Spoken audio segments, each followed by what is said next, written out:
Palagi bang naglalag or naghahang yung phone mo or wala na bang space yung phone memory mo dahil for full storage ka na? So kung ganun guys, ang video na ito ay para sa'yo. So ang gawin natin guys, i-delete lang natin yung mga apps na hindi naka-install doon sa ating cellphone. So kung paano, sundan nyo lang ang video na ito. So ang una natin gawin guys is buksan lang natin ang ating Play Store app.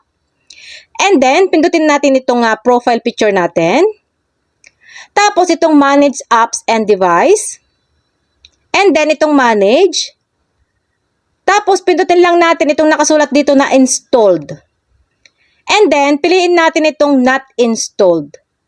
Tapos makikita nyo dito guys yung mga apps na hindi naka-installed dyan sa cellphone ninyo.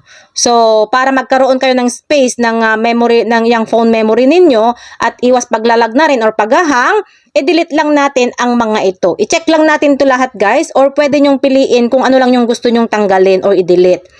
And then pindutin na natin itong trash bin dito sa taas. Yan.